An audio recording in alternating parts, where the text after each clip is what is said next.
Man, nobody preaching hell anymore. Instead, even some Christians are caught up in materialistic things. Still even in addiction, not living as a new creation as he called us to be. And still people of the world are choosing to deny Jesus as the Son of God, not facing the reality of their consequences are going to put them in hell if they don't turn away from their sin and put their trust in him. In Psalms 1 it says, "Blessed is the man that walketh not in the counsel of the ungodly, nor standeth in the way of sinners, nor sitteth in the seat of the scornful. But his delight is in the law of the Lord, and in his law do he meditate day and night. And he shall be like a tree planted by the rivers of water, bringing forth his fruit in season, and whatever he do will prosper. You see, the godly are not so, but are like the shaft which the wind driveth away. Therefore the ungodly shall not stand in the judgment, nor sinners in the congregation of the righteous. For the Lord knoweth the way of the righteous, but the way of the ungodly shall perish."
This is right here in the Lucis Trust library located in London, directly next to the United Nations Center as well.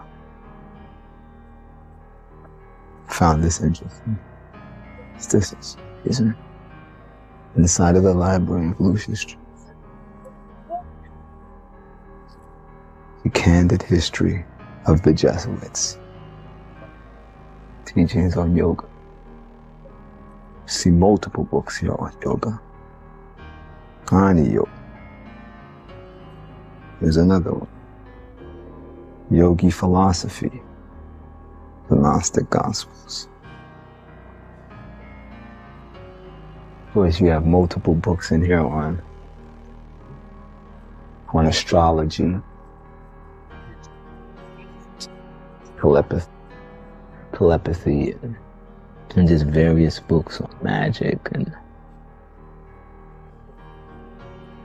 you have the Rosicrucian manual right here.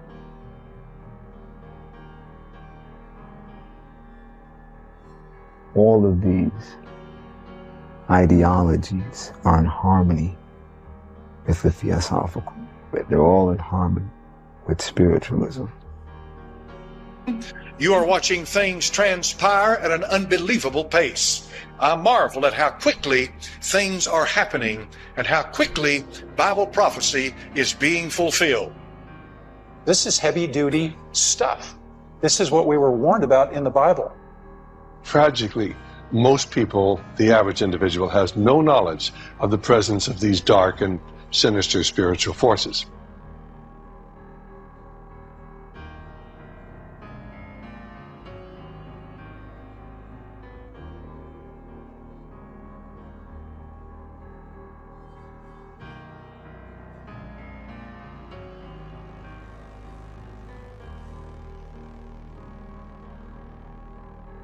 We're seeing these gods returning to the earth and bringing with them the wisdom of what they have been trying to help us with all along.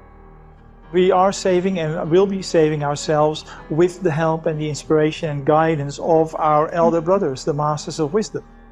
These are the masters as foretold by H.P. Blavatsky through the Theosophical Society and her writings. The masters in the hierarchy you are now saying are present in some numbers in the world. On our planet, the masters have been esoteric, hidden away for thousands and thousands of years, and they're now beginning to come back into the everyday world.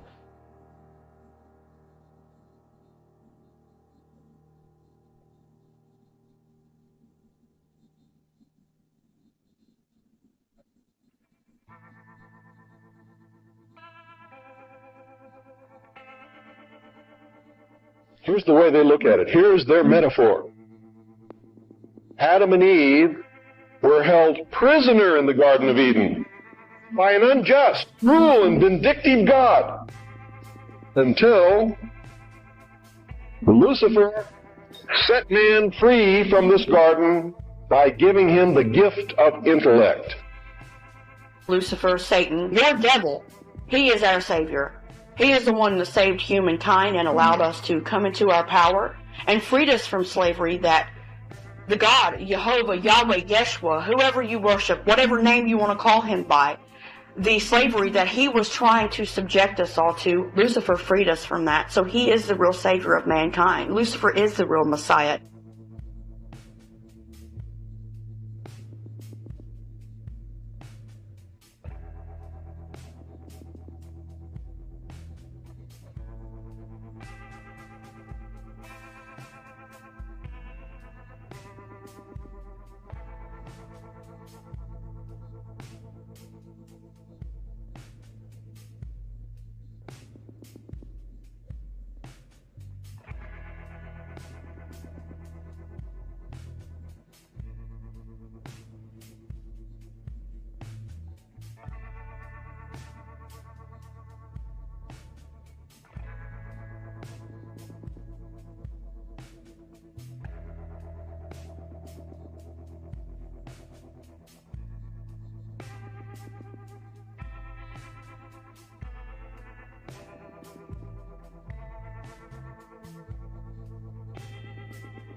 Who brought man the gift of fire?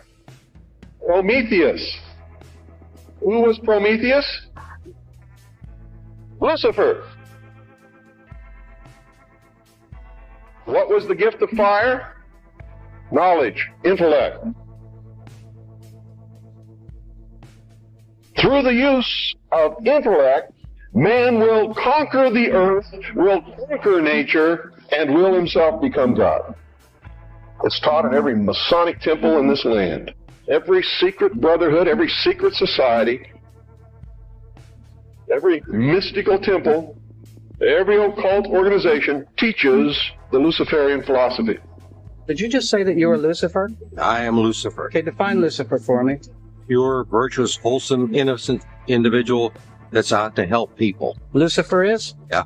Now, is he the Lucifer that God created? That's the same one. See, this is what a Mason confesses, is that Lucifer is light. This is what they teach in the lodges, that if you perfect yourself as the temple of the God within and become Christed, we've all heard this in the New Age movement, you too can become God. Lucifer, Satan, is currently trying to organize a massive movement that we are all capable of being our own gods and goddesses in our own right.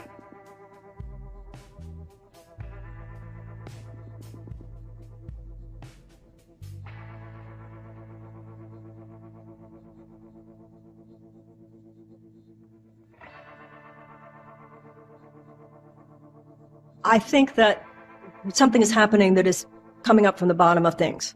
This is an international, it is not centered in any one particular part of the world.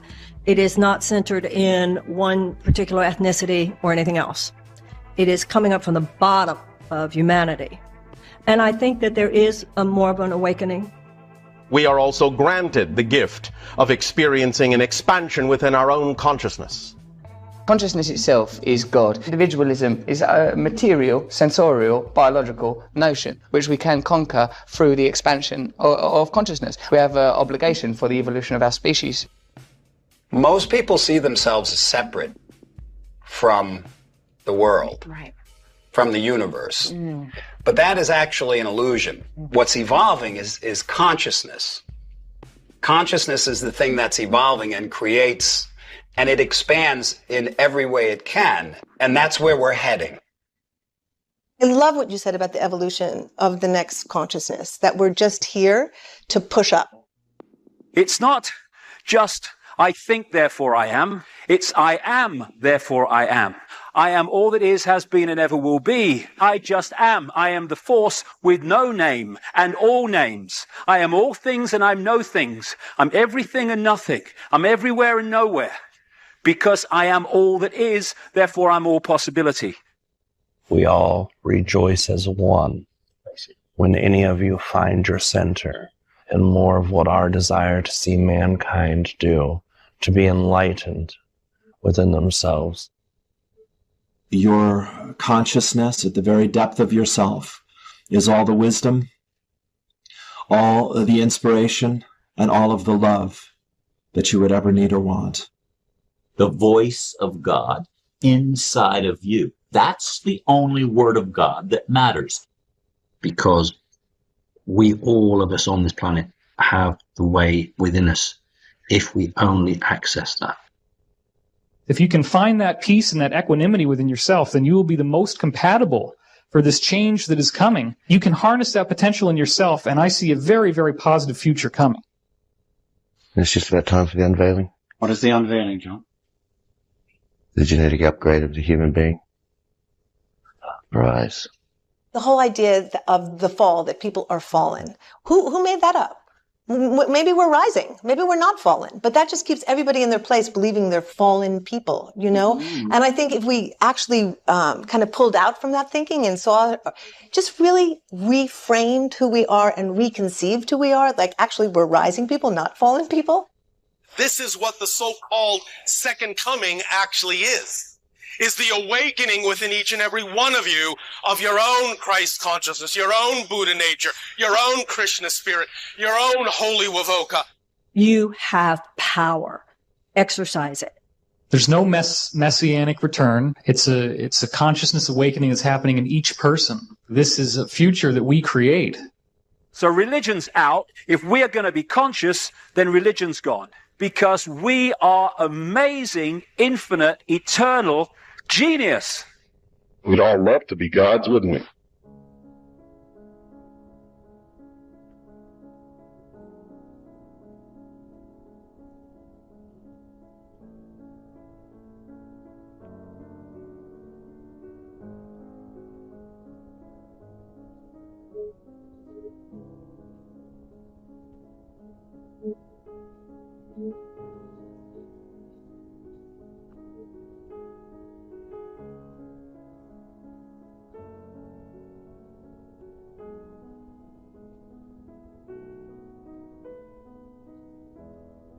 People can unfold their enlightenment. It is the awakening of the Christ principle in humanity. This is all about enlightenment, a movement of illumination.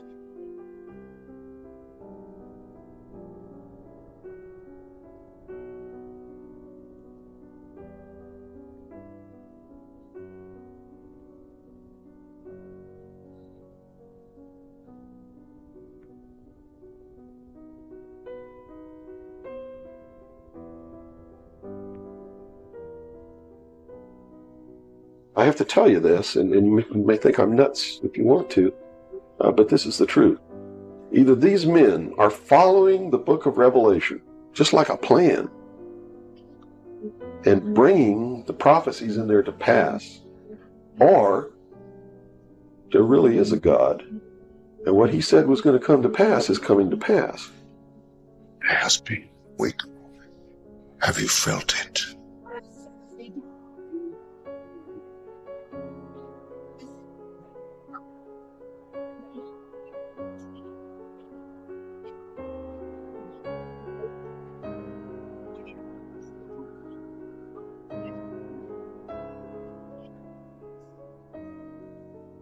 Okay, now my readings have told me, for what it's worth, that some of us will be able to have ascended abilities, because what we're expecting after 2012 is a 100 times more harmonious utopian world where things like time travel, levitation, instant telepathy, instant healing, telekinesis are as common and as everyday as breathing. Is there a vibrational change? There is. And we're seeing it, and people are feeling it and changing as a result of it. There's so much energy that we're basically going through. There's so much transformation. There's so much momentum about how we're all shifting our consciousness together that everything of that nature can change very, very dramatically. We're moving into this new age of Aquarius, and this information is coming out, and it's going to be an awakening for everyone again. And, you know, with every change comes great trials and tribulations and chaos, and we certainly are seeing that in our world right now in so many ways. And if you really trust your intuition and look in, you'll see that in the midst of this change, there is great good coming. You are feeling the age of Aquarius coming into light. You are feeling these portals that are starting to open. You are feeling these energy shifts, and you are feeling them inside of yourself. There is only one way to achieve justice in the world: to see the world as one, brothers and sisters of one humanity.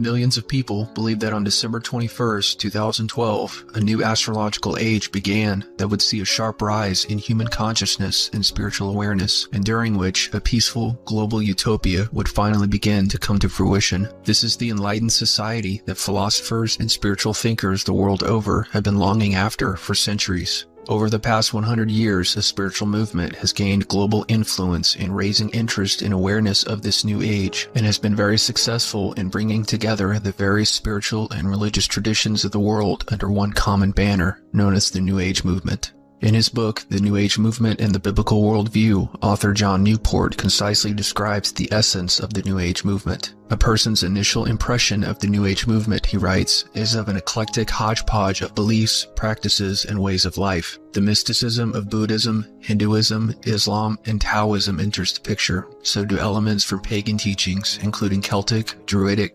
Mayan, and Native American, and an exceedingly wide range of practices: Zen meditations, Wiccan rituals, enlightenment seminars, management training, wilderness events, spiritual therapies, and forms of positive thinking also fall under the New Age rubric. However, we find that underneath all of this variety is a remarkable constancy, again and again, turning from practice to practice, from publication to publication. Indeed, from country to country, one encounters the same or very similar ideas about the world and the people of the world, the problems and the solutions. As spirit guides speaking through well-known New Ager Shirley MacLaine have put it, if everyone was taught one basic spiritual law, your world would be a happier, healthier place. And that law is this: everyone is God. Everyone. The new age is the age of Aquarius. If you know your zodiac, the new world is going to take effect inside of the new age. And the whole idea of the new age, and it's working perfectly for the Aquarian age, is a deception that's coming. And the deception is self-worship and self-enlightenment. This godlike state that I'm talking about, they called it through these ages. They had many different names for it. The Japanese call it Zen. It was called Nirvana. It's called God consciousness. It's called Gnosis. And this spiritual enlightenment, you're going to see it come. It's already mainstream in America. It's going to become everywhere. It's going to be just like the Green Movement. They're going to lead you down this path of deception that you can become like a god. Now, where did this all originate from? It originated in the Garden of Eden with the tree of knowledge, the apple. You know, Lucifer said, if you eat of this apple, you will have knowledge between good and evil, and you will become like God. And that's the goal. They want people to think that they can become like a god. The book of Genesis gives us a clear origin for this belief in human divinity. Unfortunately dismissed as a fairy tale by much of the world today, including many Christians, the Genesis account of the creation and fall of man not only gives us a clear explanation of why the world and mankind have been continuously plagued by chaos, death, and destruction throughout the centuries, but it also provides a clear picture of where the world is headed and why many of those currently in power hold a Luciferian worldview and are tirelessly working to build a one-world society. Even if you dismiss the book of Genesis as nothing but a fairy tale, the truth of the matter is that many of the people working to forge a new world order hold to a spiritual worldview that takes the Genesis account very seriously. The only difference is they interpret it from the other side. This permeates all of the teachings of all of these people, and it is, in fact, the Luciferian philosophy, promise of Lucifer to Adam and Eve in the Garden of Eden. That God had lied to them, and if they eat of the tree, fruit of the tree of knowledge, then they will not surely die, but shall become as gods. And this whole story is in the book of Genesis, and people read it and they just gloss over that part. They don't really understand it. They don't really realize what was happening there. And everybody knows about Adam and Eve in the Garden of Eden and eating of the fruit of the tree of knowledge, but they don't understand that the whole fall of man was in believing the promise that Satan made to Adam and Eve, that they shall become as God. And the real blasphemy is to stand and say, I am God, and mean it. I am God. I am God. I am God. I am God. I am God. I am God. I am God. I am God. If we can just move our self-identity from I am this person in the body with this name to I am all consciousness, everything changes.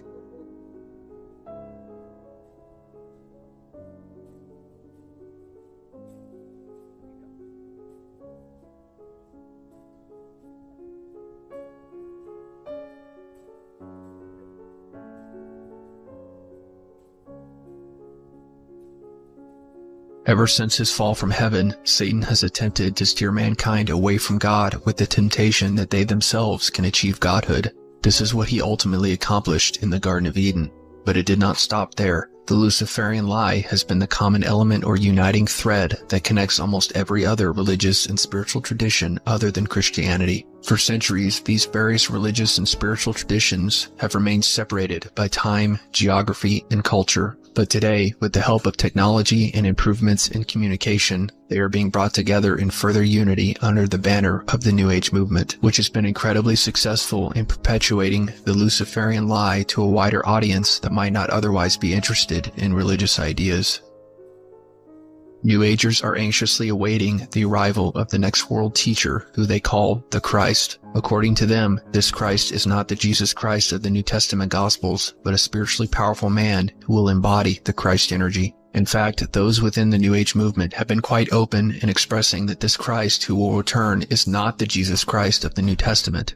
Alice Bailey, who is credited as coining the term New Age, states in her book, The Reappearance of the Christ, quote, "If men look for the Christ who left his disciples centuries ago, they will fail to recognize the Christ who is in the process of returning. The Christ has no religious barriers in his consciousness. It matters not to him of what faith a man may call himself. It should not take a trained Bible scholar to see that this Christ of the New Age is the Antichrist, who the Bible teaches will be the literal incarnation of Satan or Lucifer. And as we get into further detail about the New Age movement and the coming kingdom of the Antichrist, you will learn how many of the leading figures of the New Age movement in fact honor Lucifer as mankind's intellectual and spiritual savior and look for guidance from an ascended being they call the Lord of the world, the very title that Jesus Christ and the Apostle Paul use in the New Testament in reference to Satan. The coming of a Luciferian Christ and the establishment of a global utopia coincides with the Apostle John's vision in the book of Revelation about the Antichrist rising to power in the last days during a time of great tribulation to bring a false sense of peace and security to the people of the earth and proclaim himself to be God. But the Antichrist cannot simply appear. A great deal of work must be done to prepare the way for his coming, and the human race must first be conditioned to receive him as their own. In fact, New Agers themselves insist that in order for the next world teacher to arrive, humanity must first unify as a global family and be initiated into the new age of Aquarius. Rooted in centuries of pagan and occult practices, the process of initiation is central to the new age. Simply put, initiation is the process of the human passing through increasingly higher stages of evolutionary development as they tread the path towards spiritual perfection and attaining Christhood. Alice Bailey, in her book Initiation, Human and Solar, defines initiation as, quote, the process of undergoing an expansion of consciousness. This is the essence of the New Age movement. We are also granted the gift of experiencing an expansion within our own consciousness. You can conquer through the expansion of consciousness. There's so much momentum about how we're all shifting our consciousness together. It's a consciousness awakening that's happening in each person. This New Age initiation is symbolically represented today in the rites, ceremonies, and degrees of Freemasonry, and the initiation of humanity is coming to fruition through the popularization of yoga and meditation, occult practices which are intended to awaken dormant powers lying within the self. All of you, stay regular in your meditation, and you will unfold your full potential, and you will become a force for peace in the world. We have to move to another level of consciousness, and then this world can change. That's why you go into deep states of meditation. There's silence. The real power is for you to get up in the morning and you meditate and you prayed and just Spirit directs you where to go and what to do, and Spirit will direct you. We need to move right into the quantum realm where assignments are given through inner guidance. The popularization of these practices is not merely a trend. The initiation into the New Age is happening in a real and official capacity in our world today. As you will learn more about later in this video, the Lucis Trust, founded by Alice Bailey, is working with the United Nations to expand their network of light workers around the world and spread the message of spiritual brotherhood and popularize the occult practices of invocation and meditation in order to awaken mankind to its divinity and hasten the return of the New Age Christ and his spiritual hierarchy of ascended beings. There is a mainstreaming of the sort of enlightenment impulse. It's kind of fun going through history and seeing how things that seem weird or new age or fringe or whatever 2-3 decades later are being discussed at Harvard.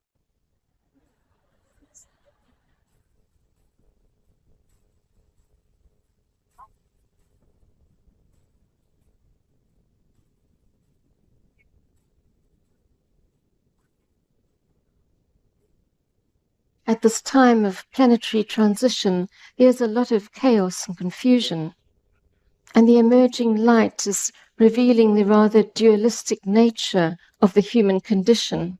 But through these revelations, humanity is beginning to touch a vision of unity and oneness. And many are subconsciously aware of the inner worlds opening up and the dawn of a new spirituality.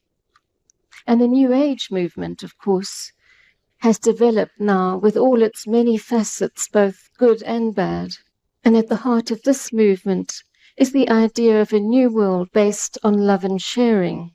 And it's only when we've developed that ability to see whole that a planetary healing and a truer understanding of our destiny as a planetary light bearer can occur. And as light continues to descend on Earth, we see a rapidly growing interest in meditation and visualization techniques. And as more people start working in meditation and mindfulness and concentrated thinking on areas of human development, the world is steadily filling with light. Focus the consciousness as high as possible in the mind. Okay, so how do we get access to that? Our genius, so to speak. The answer is in finding moments of presence and stillness. And what that means is basically stopping the thinking mind. To actually create an opening is finding that dimension within you of stillness, the state of Zen, maybe, to have access to the deeper part of who you really are, requires thoughtless awareness. And this is something that even Einstein spoke about. Stillness in the body and in the mind.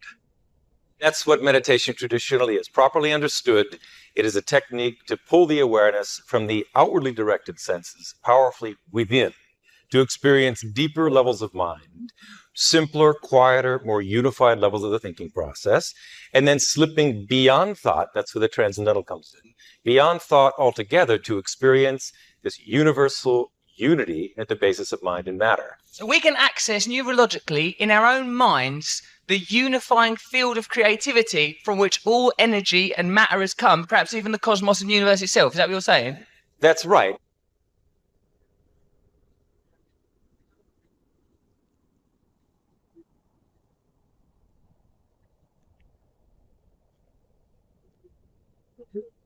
People worldwide have been practicing meditation all throughout history because it works. Neuroscience is proving how the practice of meditation literally changes the size and function of your brain. Woo! Meditation thickens your prefrontal cortex that governs higher level thinking, which increases your creativity, attention, memory, and decision-making ability. Your brain literally grows, which significantly increases your brain function. By practicing meditation, you can become fully empowered and reach your fullest potential, where the sky is the limit. I invite all of you to add a short meditation practice into your daily routine and experience the benefits for yourself. Come into contact with who you really are, which is infinitely wise and conscious, and infinitely loving and compassionate. Now I'm going to lead you through a short meditation.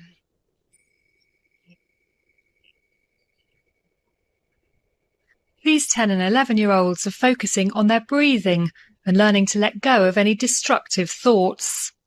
Last year, we decided to trial it across 3 classes in the school. We had such success with it, and it had an impact on behaviour, concentration, learning. So we decided that this year we were going to roll it out to every class, ranging from our nursery children to our year 6s, and they all do half an hour fortnightly. My passion is to get this on the national curriculum because I've been working in schools now for over 10 years. We're creatures of habit. So we can take up a good habit like this, then we can change the way we behave. And this method aims to teach children how to manage their own behaviour and problems instead of relying on others to do it for them. How does it make you feel inside? Happy. You are actually connecting yourself to the creative impulse of the universe. It's vital. It's vital in your life. This is what's going to transform the world, and it's happening right now. John, do you reckon if through meditation we can achieve access to a fuller state of consciousness, it may help us to bring about a global revolution where we've found a society based on spiritual principles rather than material and economic ones? It's the only way. If we are all one at our core but don't see it, that's bringing that unity from within to the surface of perception and understanding, that is a transformed world. That is a unified world. That is a peaceful world. And a side effect of what we're doing. So, I see. So through this, we can achieve awareness of the unity that exists between all of us, that we are unity. Distinction, nation, religion, creed, these are all illusions. We're building our lives around illusion. If we know something to be true, then we should build our culture, our societies, our faiths, our institutions around that truth, and unity will be an inevitable consequence of that. We'll build a utopia, a blissful utopia.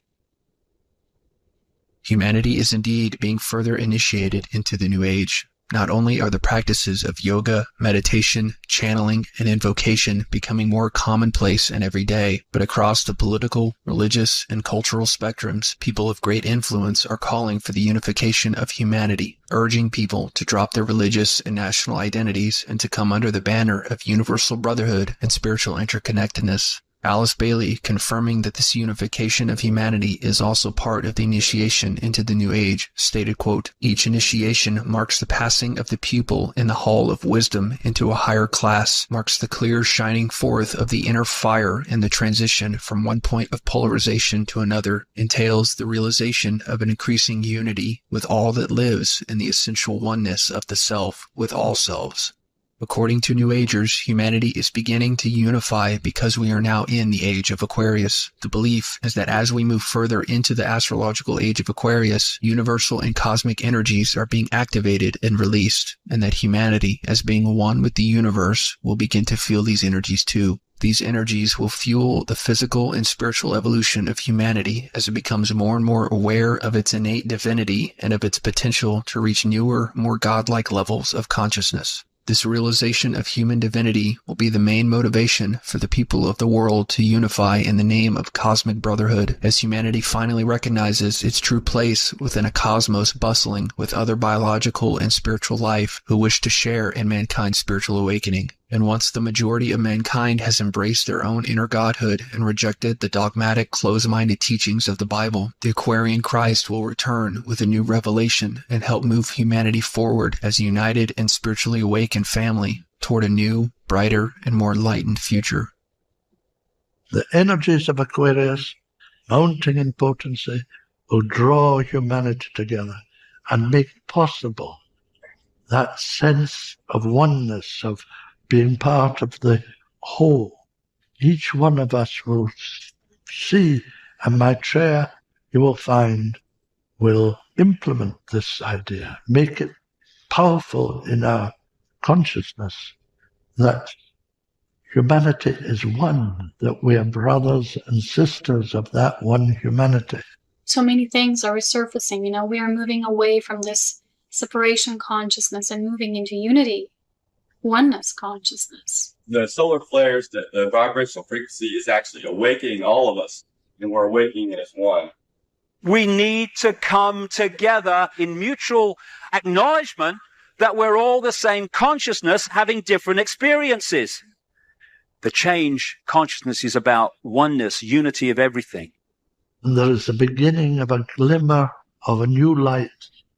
And these energies of Aquarius galvanizing humanity into experiencing itself in this new way, not as separate, but as something, as part of a group, a whole group.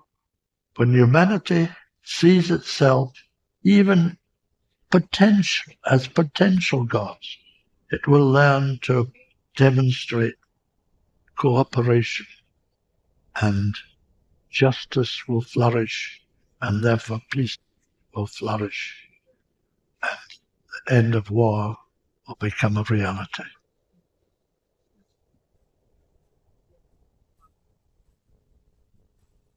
I want to be very clear that I believe the New Age movement and all related spirituality and phenomenon are part of a global deception that will usher in a false age of peace and brotherhood, and that will inaugurate the biblical Antichrist, Satan in the flesh, as the next spiritual leader of mankind. Posing as the peaceful world teacher that all religious traditions have been awaiting, the Antichrist will lead the majority of humanity astray just before the return of the true Christ, who will then, in a final act of reconciliation, destroy the works of darkness and all those who have blasphemously believed that they themselves were God, and who were unwilling to acknowledge their own sinfulness and recognize the true significance of Jesus Christ's sacrifice on the cross. These messages of human divinity, oneness, and global brotherhood are being communicated in ever greater numbers by demonic spirits posing as benevolent angels, ascended masters, and extraterrestrials. If Satan truly is a fallen angel who was hurled down from heaven because of his pride, and who has ever since waged a war against God and mankind, it would be a perfect tactic for this fallen angel to spread his own propaganda, to teach mankind that he was mistreated by God and has been falsely slandered by Christians, and that in the Garden of Eden he was only trying to help or awaken mankind to the godhood that could be his. This is exactly the type of Luciferian propaganda we see consistently throughout this developing one-world spirituality, which proclaims that man is truly divine and which is insisting upon the development of his higher consciousness and urging all of humanity to let go of their national and religious identities and come under the banner of common brotherhood. In light of what the serpent told Adam and Eve in the Garden of Eden, and what the book of Revelation prophesies about a coming world order ruled by the Antichrist, the satanic undertones of these ideas should be quite obvious.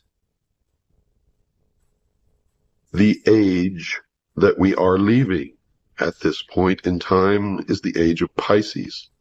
And according to the mystery religion, we are entering into the age of Aquarius, very soon in our future. And to them this has great meaning, for it means the dawn of the new age, the age of the illumined man. The number of the man is 666 in the mystery religion.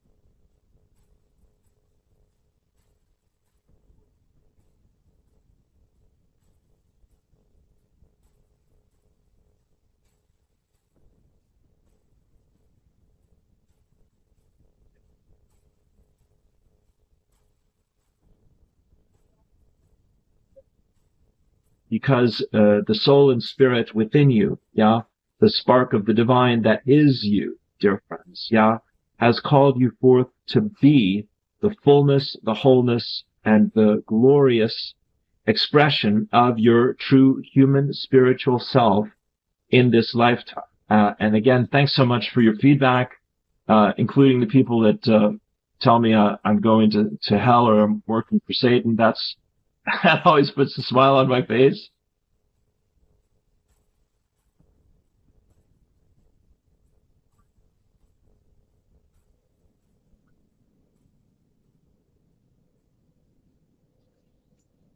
The New Age came right at everybody in 1980 with a book called The Aquarian Conspiracy. The Aquarian Conspiracy basically said, we're here and we're going to make this happen. It's going to take a little while, but we're going to do it. And here's what the author said. Usually at the point of crisis, someone has a great heretical idea, a powerful new insight. It explains the apparent contradictions. It introduces a new principle, a new perspective.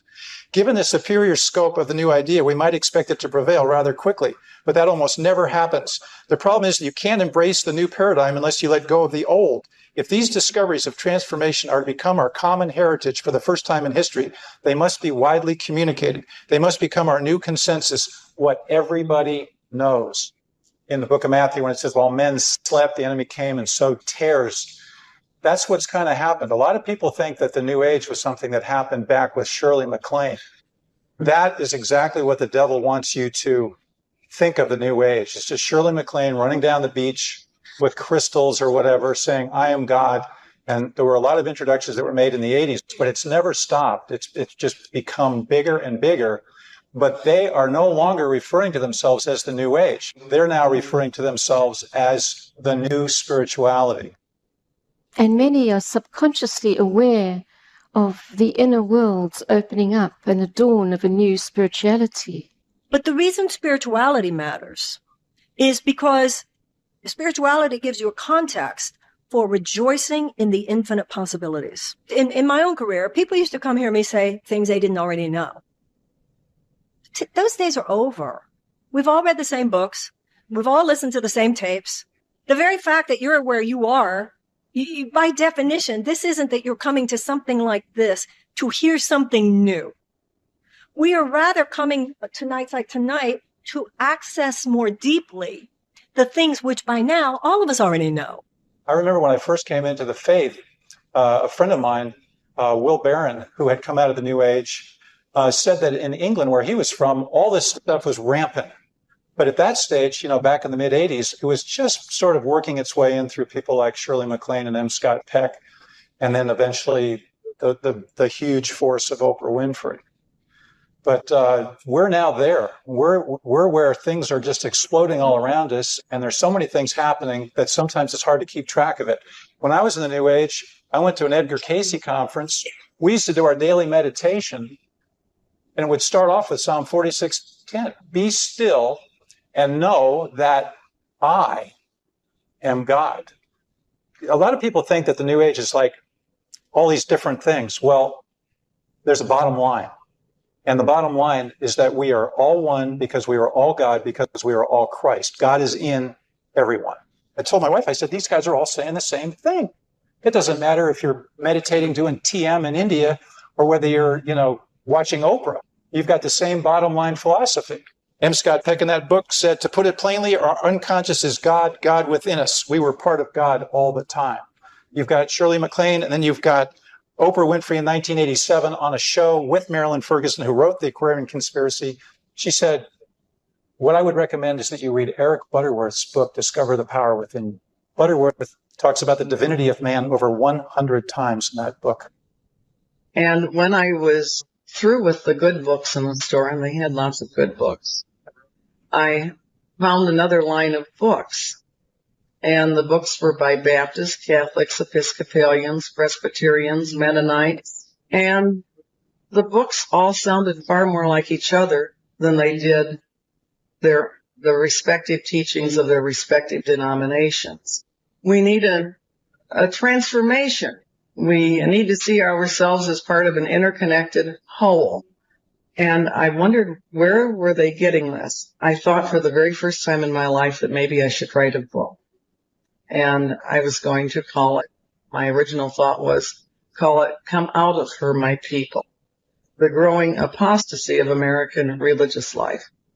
I had no idea I was looking at something far, far bigger. New Agers consistently claim that they don't adhere to any one set of spiritual or religious beliefs. One website defines the New Age as, quote, a free-flowing, decentralized spiritual movement. Unlike most formal religions, it has no holy text, central organization, formal membership, ordained clergy, geographic center, dogma, creed, etc. This is, however, part of the propaganda, for there are far more differences between the many denominations of Christianity than there are among the New Age books and authors which define the parameters of the movement. And even though there is not an officially recognized New Age holy book, like the Bible within Christianity or the Quran within Islam, the New Age movement indeed has very specific spiritual beliefs and authoritative texts. Even the website cannot help but refer to the New Age as, quote, a network of believers and practitioners, the word network implying association, common interest, and common goals. And the site also notes how the New Age movement has brilliantly disguised itself. Quote, their book publishers take the place of a central organization. Seminars, conventions, books, and informal groups replace sermons and religious services. When we carefully listen to what New Agers have to say regarding spirituality and religion, we can hear them consistently preach the exact same basic ideas, often using similar or identical phrases and concepts. For example, New Age gurus and authors consistently encourage meditation, yoga, and searching within, and often speak of inner peace, balance, global brotherhood, and the spiritual path. Human consciousness and the ability to elevate it through collective action and personal meditative practice is also a consistent theme.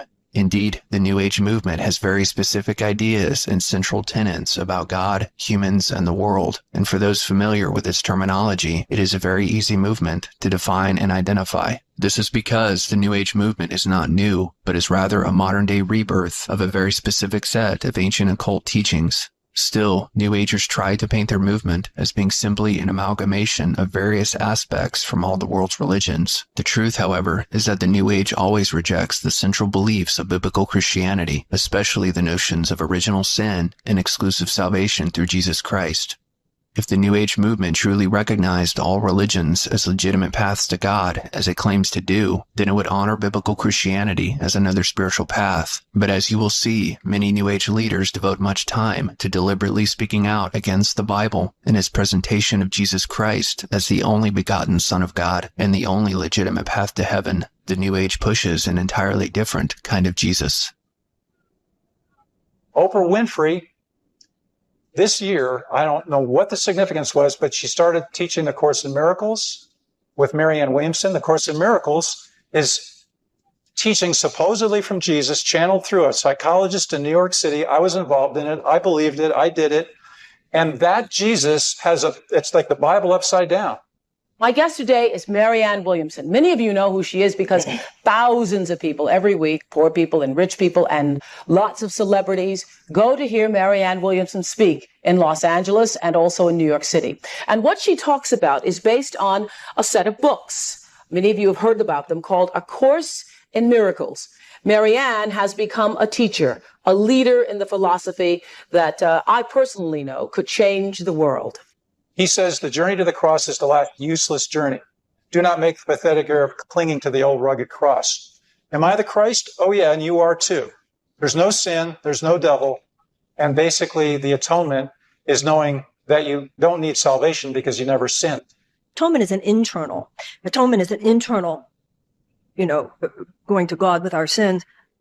We don't call them sins in a more enlightened perspective, but are mistakes.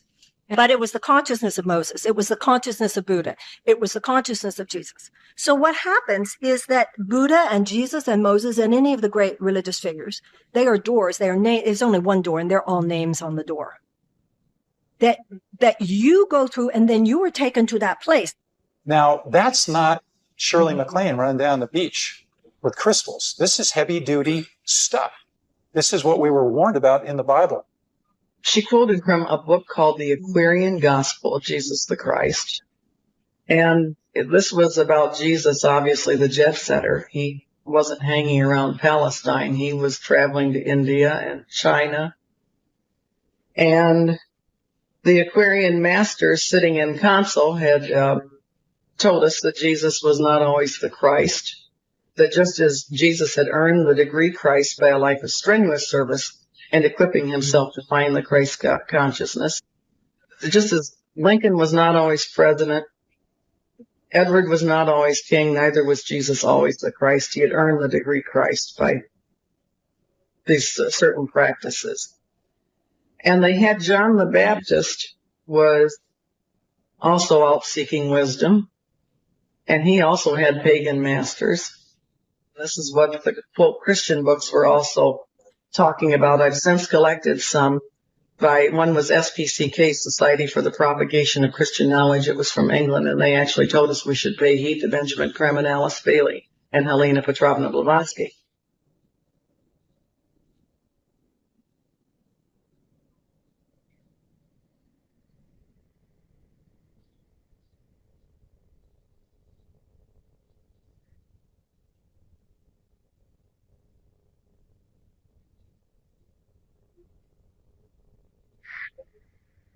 Helena Blavatsky and Alice Bailey are the de facto founders of the New Age movement, and their writings are still among the most authoritative and commonly cited texts among New Agers. Blavatsky co-founded the Theosophical Society in New York City in September of 1875. Though it is rarely acknowledged, Blavatsky and the Theosophical Society have had a profound influence on not just the spirituality of the West, but its social and political culture in general.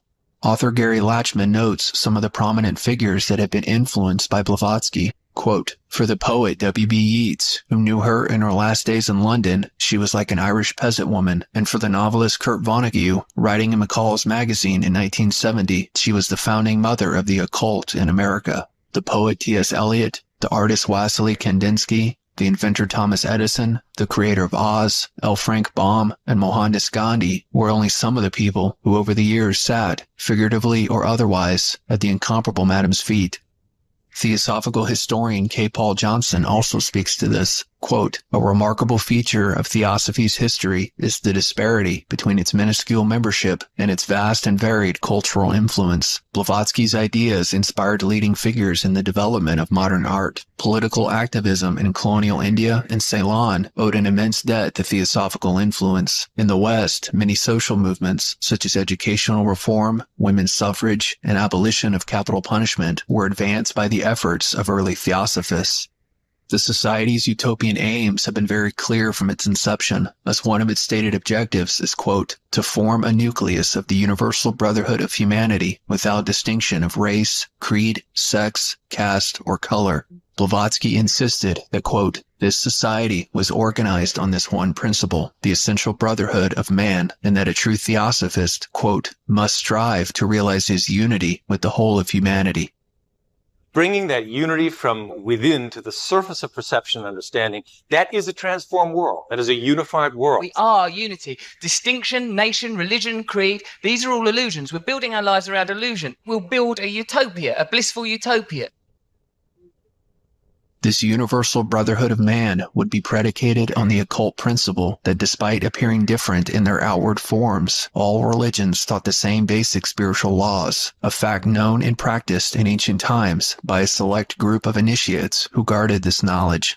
What we desire to prove, stated Blavatsky, is that underlying every ancient popular religion was the same ancient wisdom doctrine, one and identical, professed and practiced by the initiates of every country, who alone were aware of its existence and importance. The proofs of this identity of fundamental doctrine in the old religions are found in the prevalence of a system of initiation.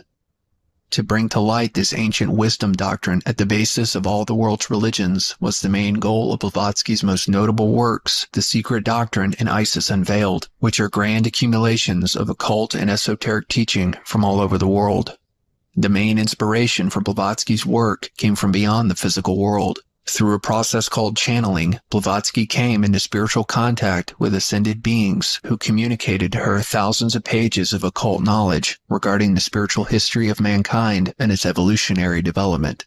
In a letter to a friend named Vera, Blavatsky described her channeling experiences. Quote, "Well, Vera, believe it or not, some enchantment is upon me. I am writing Isis Unveiled. Not writing, rather copying out and drawing that which she personally is showing me. Really, it seems to me as if the ancient goddess of beauty, in person, leads me through all the lands of bygone centuries which I have to describe. Slowly, century after century, image after image, float out of nowhere and pass before me as if in a magic panorama. Races and nations, countries and cities, long vanish in the darkness of the prehistoric past, emerge and disappear, giving place to others, and then I'm told the consecutive dates."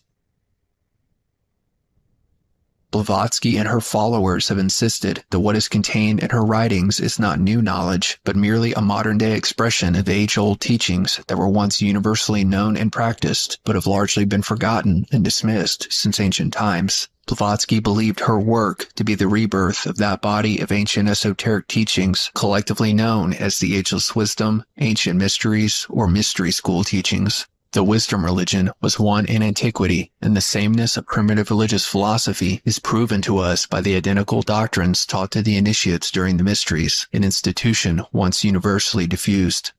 Blavatsky insisted it was now time for this ancient wisdom religion to emerge once again and serve as the precondition for the unification of all the religions of the world and the global brotherhood of man. If properly put into practice, the ageless wisdom would bring about a golden age of global peace and prosperity unprecedented in human history. Madame Blavatsky, as she's called, or sometimes referred to as HPB, her initials, was a real pioneer in the bringing of what's called the ageless wisdom to the West. The ageless wisdom is a term for the spiritual teaching that for most of human history was hidden or veiled, but it's like a golden thread that runs throughout the world religions and mythologies and has always been present in human consciousness in some form or another appropriate for the time. It has always been for me about a practical application of the ageless wisdom teaching. These divine aspects of human nature are the very key to creating a culture of peace on earth, aware of our living inner and outer interconnectedness as never before. We are, of course, the one human family, the one humanity. And we're working with energies of such beauty to take evolution forward to its next step. The biggest hurdle to this goal of a global brotherhood of man was, of course, Christianity, which Blavatsky and Bailey believed had stubbornly clung to the erroneous notions of original sin and exclusive salvation through Jesus Christ. Such teachings, they believed, promoted disunity and hatred. They had no place in a world of peace and were irreconcilable with the ageless wisdom. Esoteric philosophy reconciles all religions, strips every one of its outward human garments, and shows the root of each to be incidental with that of every other great religion. It proves the necessity of an absolute divine principle in nature. It only refuses to accept any of the gods of the so-called monotheistic religions. Gods created by man in his own image and likeness, a blasphemous and sorry caricature of the ever unknowable. Blavatsky called Christianity the chief opponent of free thought. She wrote in The Secret Doctrine must someday become the just karma of the churches, more anti-Christian than the representative assemblies of the most confirmed materialists and atheists. She also insisted, quote, theological Christianity must die out, never to resurrect again in its present form. This in itself would be the happiest solution of all. Indian theosophist B.P. Wadia made clear Blavatsky's hatred for the Christian conception of a personal God and creator and outlined what the theosophical student must do to combat this evil and divisive doctrine. Everywhere in the genuine theosophical books, with great and reiterated emphasis, the delusion of the personal God notion has been attacked. In the 2 volumes of her secret doctrine, HPB has exposed the fallacy. They pray to an extra-cosmic and personal God, higher than whom no exoteric worship can ever soar, making the task of the theosophical student most difficult. That task is to preach and promulgate the view that belief in such a God perverts human morals and deadens the action of the mind. To propagate this truth, the student himself has to master it. Unless he meditates on the attacks made in the secret doctrine on the personal God notion, he will not be able to get rid of this deeply ingrained acquisition, for it is an acquired and not an innate idea. The United Lodge of Theosophists similarly states, Theosophy has no qualm or hesitation about saying that belief in any type of personal or anthropomorphic God and the resultant worship, prayers, and devotion offered to such a being is something damaging, dangerous, and destructive. It is based on ignorance, immaturity, and superstition, and poses perhaps the main barrier and hindrance to the individual and collective spiritual liberation and progress of mankind. Theosophists insist that once the biblical notion of a personal God has been purged from the earth and the ancient mystery teachings exalted to their rightful place, true global peace and brotherhood can finally be established. Indeed, Blavatsky looked forward to the day when traditional Christianity was a thing of the past. If both church and priest could but pass out of the sight of the world as easily as their names do now from the eye of our reader, it would be a happy day for humanity. Universal unity and causation, human solidarity, the law of karma, reincarnation, Blavatsky stated, summarizing the main tenets of the ageless wisdom. These are the 4 links of the golden chain which should bind humanity into one family, one universal brotherhood. Alice Bailey, a devoted disciple of and successor to Blavatsky, also believed that the restoration of the mysteries or the ageless wisdom teachings would bring about a golden age of global peace and unity. These mysteries, when restored, she claimed, will unify all faiths.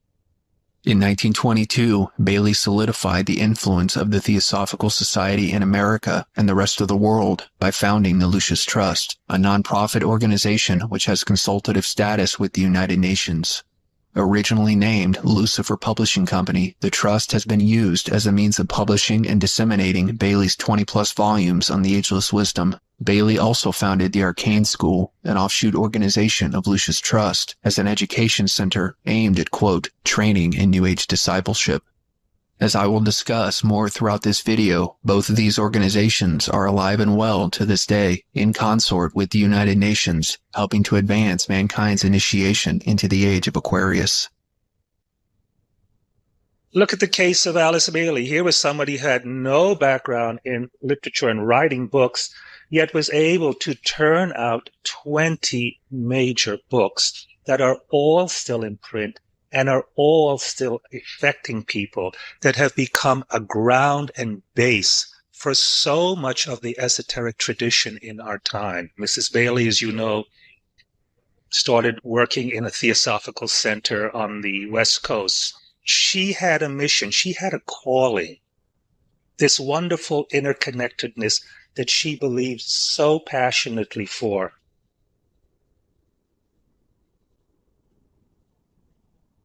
Bailey popularized the idea of the New Age, and she specifically emphasized the coming changes that the age of Aquarius would bring about on the planet, most notably humanity's growing realization of its oneness. She stated in the reappearance of the Christ, quote, if the word initiation signifies the processes of entering into, then it is indeed true today that humanity is undergoing a true initiation as it enters into the new age of Aquarius. It will then be subject to those energies and forces which will break down the barriers of separation and which will blend and fuse the consciousness of all men into that unity which is distinctive of the Christ consciousness.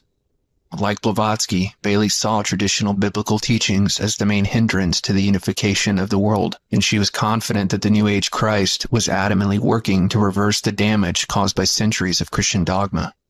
She stated in the externalization of the hierarchy, quote, the Christian church has laid so much emphasis on Christ's unique position as the one and only Son of God that great error has crept in and has been fostered for centuries. Christ himself foresaw the possibility of this error and tried to offset it by pointing out that we are all the sons of God and that greater things than I do shall you do, a statement which no commentators have ever understood or adequately explained. The occult fact is that there is no being on earth, from the very lowest form of life to the very highest, which is not moving onward towards a greater and finer expression of divinity, and Christ himself is no exception to this universal evolutionary law.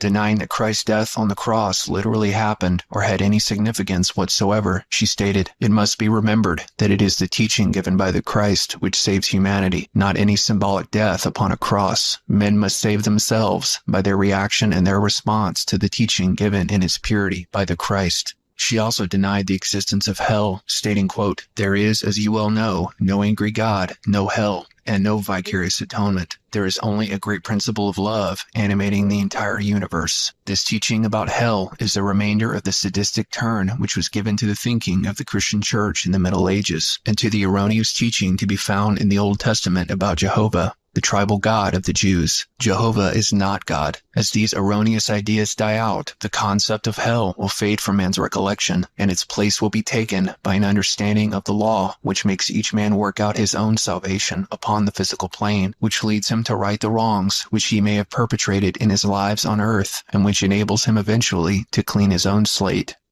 As we can see, these are the exact same views that are promoted in modern New Age texts like A Course in Miracles, suggesting that the author of A Course in Miracles, Helen Schucman, either copied Bailey's views or that perhaps both are from the same demonic source. A Course in Miracles is teaching supposedly from Jesus, channeled through a psychologist in New York City, and that Jesus it's like the Bible upside down. He says the journey to the cross is the last useless journey. Do not make the pathetic error of clinging to the old rugged cross. Am I the Christ? Oh yeah, and you are too. There's no sin, there's no devil, and basically the atonement is knowing that you don't need salvation because you never sinned. Like Blavatsky, Bailey claims to have received her teachings by way of channeling and worked in partnership with ascended beings, especially the ascended master known as Dejwa Kul, also called the Tibetan.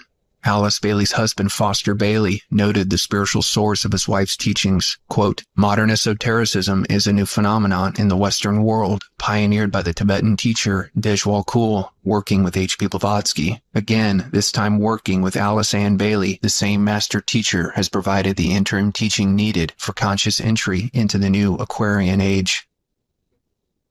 And as the Tibetan has pointed out, the material given through Madame Blavatsky and Alice Bailey is not finished. There is still more to come.